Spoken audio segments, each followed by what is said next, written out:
சகோதர சகோதரிகள் எல்லாருக்கும் வணக்கம். இந்த வீடியோவில் கிறிஸ்தவத்தில் கள்ள சகோதரர்கள் அப்படின்னு சொல்லி இருக்கக்கூடிய ஒரு கூட்டம் இந்த கள்ள போதகர்களோட ரொம்ப ஆபத்தானவங்க.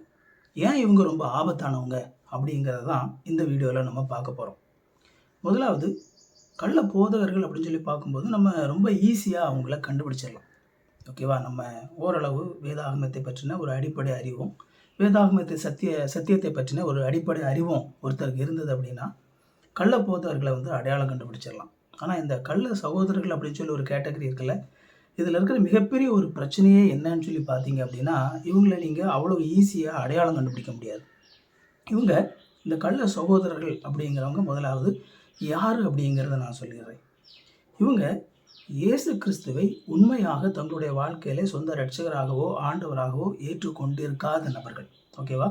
ரட்சிக்கப்பட்டிருக்காத நபர்கள். ஆனால் நாங்களும் கிறிஸ்தவர்கள் தான் அப்படிங்கிற அந்த கிறிஸ்தவ போர்வைக்குள்ளாக ஒரு கிறிஸ்தவ அடையாளத்தோடு வாழக்கூடிய ஒரு நபர்கள். இவர்கள் தான் பார்த்தீங்க அப்படின்னா கள்ள சகோதரர்கள். ஒரு சில நேரத்தில் அப்படி மேலோட்டமாக நம்ம பார்க்கும்போது இது நமக்கு இது கொஞ்சம் ஆச்சரியமாக இருக்கலாம். இந்த மாதிரிலாம் ஒரு கேட்டகரி இருக்காங்களா அப்படின்னு சொல்லி நம்ம வேதாகமத்தில் நம்ம பார்க்கும் பொழுது எல்லா நபர்களும் இயேசு கிறிஸ்துவை அவர் உண்மையாகவே எதற்காக அவரை ஏற்றுக்கொள்ளணும் அப்படின்னு சொல்லி அவர் ஆசைப்பட்டாரோ அந்த நோக்கத்திற்காக பின்பற்றலை.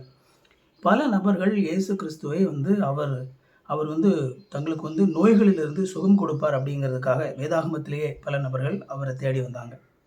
இன்னும் ஒரு சில சூழ்நிலைகள் இயேசு சொல்கிறாரு, நீங்கள் என் பின்னால் வர்றதுக்கு காரணம் நான் உங்களுக்கு சாப்பாடு போடுறேன்டா, அதனால தான் பின்னால் வரீங்க அப்படின்னு சொல்லி சொல்கிறார். மீன்ஸ் சாப்பாட்டுக்காக இயேசு கிறிஸ்துவை பின்பற்றின ஒரு கூட்டம் அப்படின்னு சொல்லி அந்த நாட்களிலே இருந்தாங்க. இந்த மாதிரி ஒரு சரியான நோக்கத்திற்காக இயேசு கிறிஸ்துவை பின்பற்றாமல் தவறான நோக்கத்திற்காக, உலக பிரகாரமான நோக்கத்திற்காக, உலக பிரகாரமான ஆசைகளுக்காக இயேசு கிறிஸ்துவை பின்பற்றக்கூடிய ஒரு கூட்டம் அன்னைக்கும் இருந்தது, இன்னைக்கும் இருக்குது. வேதாகமத்தில் நம்ம பார்க்கும் பொழுது வெறுமனே உலக பிரகாரமான ஆசீர்வாதங்களுக்காக ஒருவன் இயேசு கிறிஸ்துவை பின்பற்றுவானால் அவனுடைய நிலைமை ரொம்ப பரிதாபமானது அப்படின்னு சொல்லி வேதாகமத்தில் பவுல் எழுதுகிறார்.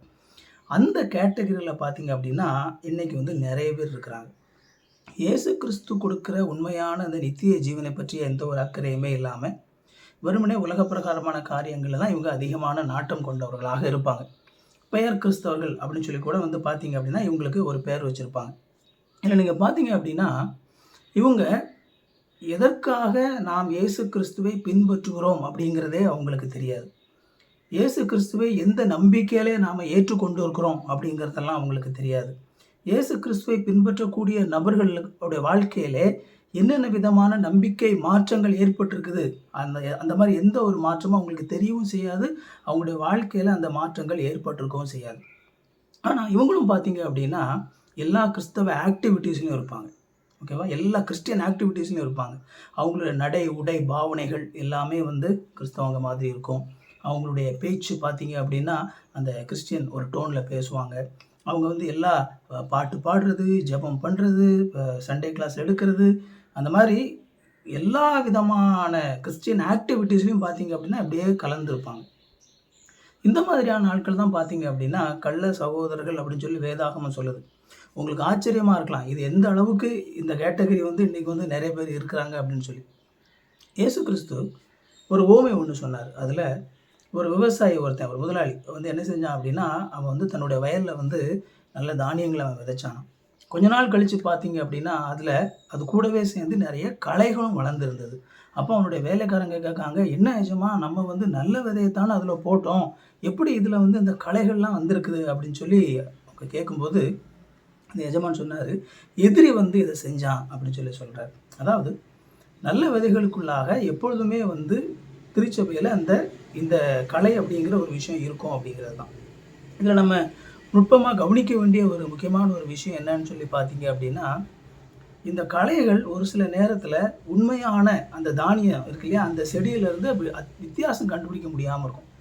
உதாரணத்துக்கு நெல் எடுத்துக்கிட்டிங்க அப்படின்னா, இந்த நெல்லும் புல்லும் பக்கத்தில் ஒன்றா சேர்ந்து வளர்ந்துருந்தது அப்படின்னா உங்களுக்கு அது இளமையாக இருக்கும்போது, அது சின்னதாக இருக்கும்போது உங்களுக்கு எது நெல் எது புல்லுன்னே உங்களால் கண்டுபிடிக்க முடியாது.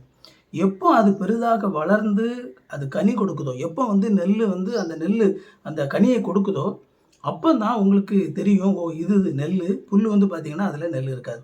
ஸோ இந்த மாதிரி ஒரு சில நேரத்தில் இந்த மாதிரி கேமஃப்ளாஜ் பண்ணி கிறிஸ்தவத்திற்குள்ளாக இந்த மாதிரி போலியாக இருக்கிற ஆட்களை வந்து கண்டுபிடிக்கிறதுக்கே பார்த்தீங்க அப்படின்னா கொஞ்சம் கஷ்டமாக இருக்கும். இதில் பிரச்சனை என்ன அப்படின்னு சொல்லி பார்த்தீங்க அப்படின்னா, பல நேரங்களில் உண்மையான கிறிஸ்தவர்கள், இயேசு கிறிஸ்துவை உண்மையாக ஏற்றுக்கொண்டிருக்கிற நபர்கள், உண்மையாக தங்களை வந்து இயேசு கிறிஸ்துவுக்கு கமிட் பண்ணியிருக்கக்கூடிய நபர்கள், இப்படிப்பட்ட இந்த போலி கிறிஸ்தவங்க இருக்காங்க இல்லையா, இந்த மாதிரியான நபர்களை அடையாளம் கண்டுபிடிக்க முடியாமல் அவர்களோடு கூட வந்து சேர்ந்து ஒரு சில முக்கியமான வாழ்க்கை முடிவுகளில் வந்து ஒன்றா சேர்ந்துரும்போது அது உண்மையான கிறிஸ்தவர்களுடைய வாழ்க்கையில மிகப்பெரிய பிரச்சனை உண்டாகுது. என்னன்னு சொல்லி சொல்கிறேன். இந்த போலி கிறிஸ்தவங்க இருக்காங்க இல்லையா, இவங்களுக்கு வந்து எந்த ஒரு கமிட்மெண்ட்டுமே இருக்காது. அது மட்டும் இல்லாமல் வேதாகமம் சொல்லக்கூடிய சத்தியங்களில் வந்து அவங்களுக்கு அக்கறை இருக்காது. அவங்க பார்த்தீங்க அப்படின்னா தொடர்ந்து உலக பிரகாரமான காரியங்களில் அதிகமான ஈடுபாடு உள்ளவங்களாக இருப்பாங்க. அது மட்டும் இல்லாமல் சத்தியத்தை குறித்த ஒரு தெளிவும் அக்கறையும் இருக்காது. அதனால் இப்படிப்பட்டவங்க பார்த்தீங்க அப்படின்னா அவர்கள் கிறிஸ்தவர்களாக மாறிவிட்டோம்னு சொல்லி சொன்னாலும் அவங்க நாள் நேரம் பார்க்குறவங்க, நட்சத்திரம் பார்க்குறவங்களா இருப்பாங்க, நல்ல நேரம் கெட்ட நேரம் பார்க்குறவங்களா இருப்பாங்க, ஜாதகம் ஜோசியம் பார்க்குறவங்களா இருப்பாங்க. அது மட்டும் இல்லாமல் ஜாதி பார்க்கக்கூடிய நபர்களாக இருப்பாங்க. இந்த மாதிரி கிறிஸ்தவத்திற்கு வந்ததுக்கு அப்புறமும் கூட கிறிஸ்தவத்திற்கு ஒவ்வாத அல்லது வேதாகமும் எதிராக பேசக்கூடிய இந்த நம்பிக்கைகள் எதையுமே அவங்க விட்டிருக்கவே மாட்டாங்க. இது எல்லாமே வந்து அவங்க என்ன செஞ்சுருப்பாங்கன்னா அதை ப்ராக்டிஸ் பண்ணிக்கிட்டே இருப்பாங்க, அதை ஃபாலோ பண்ணிக்கிட்டே இருப்பாங்க. ஒரு கல்யாணமா உடனே ஓடி போய் வந்து நல்ல நாள் என்ன அப்படின்னு சொல்லி தான் பார்ப்பாங்க. ஜோசியம் பார்க்க போவாங்க. இன்னும் ஒரு சில பேர் பார்த்தீங்கன்னா ரொம்ப எக்ஸ்ட்ரீமாக போய் அப்படிப்பட்ட கிறிஸ்தவங்க அப்படின்னு சொல்லி இருந்துக்கிட்டு இப்படிப்பட்ட ஆட்கள் கூட இந்த சேவினை வைக்கிற ஆள்கிட்ட போய் போகிறது, இந்த மாதிரியான காரியங்களை கூட இவங்க செஞ்சுக்கிட்டு இருப்பாங்க. ஆனால் தங்களை கிறிஸ்தவர்களாக காட்டிக்கொண்டு இருப்பாங்க. இப்போ யோசித்து பாருங்க, உண்மையாக கிறிஸ்துவை பின்பற்றக்கூடிய ரட்சிக்கப்பட்ட ஒரு நபர் இப்படிப்பட்ட அவசியம் இல்லாத அல்லது வேதாகமும் புறக்கணிக்கக்கூடிய இந்த நம்பிக்கைகளை புறக்கணித்து உண்மையாக கிறிஸ்துவை ஏற்றுக்கொண்டிருக்கிற நபர், நாள் நட்சத்திரம் நேரம் பார்க்காம நல்ல நேரம் கெட்ட நேரம் பார்க்கக்கூடாது, ஜாதி பார்க்கக்கூடாது, உயர்ந்த ஜாதி தாழ்ந்த ஜாதி அப்படின்னு சொல்லி கிடையாது, அதனால் ஜாதி பார்க்கக்கூடாது, இப்படிப்பட்ட நம்பிக்கை உடைய ஒரு கிறிஸ்தவன், இந்த குரூப் இருக்காங்க இல்லையா, இப்படிப்பட்ட நம்பிக்கை உள்ள ஒரு கிறிஸ்தவனை வந்து ஒரு கிறிஸ்தவன் வந்து அவங்க திருமணம் பண்ணிட்டாங்க அப்படின்னா இது ஒரு மிகப்பெரிய ஒரு பிரச்சனையை அவங்களுடைய குடும்பத்தில் உண்டு பண்ணும். உதாரணத்துக்கு அந்த நல்ல உண்மையாக கிறிஸ்துவை ஏற்றுக்கொண்ட அந்த கிறிஸ்துவை பின்பற்றக்கூடிய நபர் அவங்க கிறிஸ்துவுக்காக வாழணும் அப்படின்னு சொல்லி ஆசைப்படும் பொழுது இந்த போலியாக கிறிஸ்துவை பின்பற்றுவதாக சொல்லிக்கொண்டு தன் நடிச்சு கொண்டிருந்த இந்த நபர் வந்து இந்த திருமணத்தில் இப்படி இணையும் போது அவங்க இந்த நபர் கிறிஸ்துவை உண்மையாக பின்பற்றுவதை தடுக்கக்கூடிய ஒரு ஆளாக இருப்பாங்க. ஓகேவா?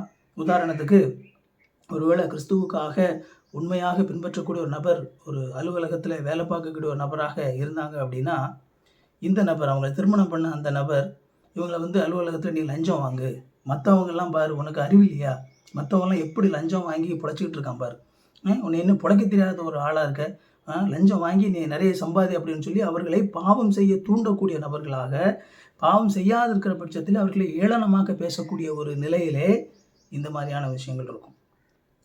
ஒரு வீட்டில் ஒரு நல்ல ஒரு சம்பவம், ஒரு நல்ல ஒரு காரியம் செய்யணும் அப்படின்னு சொல்லி சொன்னால் உடனடியாக பார்த்தீங்க அப்படின்னா கிறிஸ்துவை முழுமையாக பின்பற்றாத அந்த நபர் என்ன செய்வாங்கன்னா உடனே நல்ல நேரம் பார்க்கணும், நம்ம இந்த நேரத்தில் தான் நம்ம நடத்தணும் அப்படின்னு சொல்லி அந்த நல்ல நேரம் பார்க்குறதுலே குறியாக இருப்பாங்க.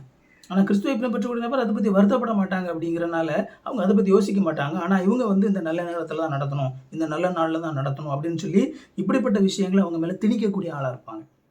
ஒருவேளை அவங்களுடைய வாழ்க்கையில் தங்களுடைய பிள்ளைக்கு வந்து ஒரு திருமணத்துக்கு ஒரு முடிவு எடுக்கணும் அப்படின்னு சொல்லி வரும்போது கிறிஸ்துவை பின்பற்றாத ஒரு நபர் கிறிஸ்துவை பின்பற்றக்கூடிய ஒரு நபர் ஜாதிய அடிப்படையில் சிந்திக்காமல் வந்து தன்னுடைய பிள்ளைங்களுக்கு ஒரு வாழ்க்கை துணையை தேடணும் அப்படின்னு சொல்லி ஆசைப்படும் பொழுது இந்த கிறிஸ்துவை பின்பற்றாமல் இருக்கக்கூடிய கிறிஸ்தவராக நடித்து கொண்டு இருக்கக்கூடிய இந்த நபர் என்ன செய்வாங்க அப்படின்னா, இல்லை நம்ம ஜாதியில் தான் நம்ம பார்க்கணும், இந்த ஜாதியில் தான் நம்ம திருமணம் பண்ணணும் அப்படிங்கிற மாதிரி அவர்களை நிர்பந்திக்கக்கூடிய நிலையில் இருப்பாங்க. இந்த மாதிரி ஒரு போலி கிறிஸ்தவர்களாக இருந்து கொண்டு இருக்கக்கூடிய இந்த நபர்களோடு கூட வந்து முக்கியமான இப்படிப்பட்ட நிகழ்வுகளில் வந்து பார்த்திங்க அப்படின்னா ஒரு உண்மையான கிறிஸ்தவன் முழுமையாக கிறிஸ்துவை பின்பற்ற விடாமல் அவனை உண்மையாக கிறிஸ்துவுக்காக வாழ விடாமல் அவனை தடுத்து கொஞ்சம் கொஞ்சமாக வந்து அவனோட வாழ்க்கையில் விரக்தியாகி முழுவதுமாக கொஞ்சம் கொஞ்சமாக அந்த உண்மையாக கிறிஸ்துவை பின்பற்றக்கூடிய நபர் கிறிஸ்துவுக்காக வாழ முடியாமல் தன்னுடைய சாராம்சத்தை முழுவதுமாக இழந்து போகக்கூடிய ஒரு நிலையை வந்து அப்படி நடக்கும்.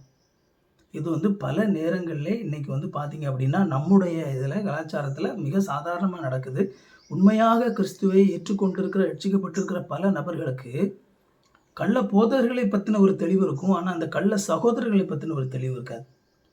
இப்போ வெளுத்ததெல்லாம் பால் அப்படிங்கிற மாதிரி நினைக்கிற மாதிரி இந்த மாதிரியான நபர்களும் இவங்களாம் கிறிஸ்தவங்க தான் அப்படின்னு சொல்லி அறியாமையில் இப்படிப்பட்ட நபர்களை திருமணம் பண்ணிட்டு முக்கியமான இப்படிப்பட்ட முடிவுகளை எடுத்துட்டு மிகவும் தங்களுடைய வாழ்க்கையிலே தடுமாற்றமான நிலையிலே போகக்கூடிய பல உண்மையான கிறிஸ்தவங்க இருக்கிறாங்க.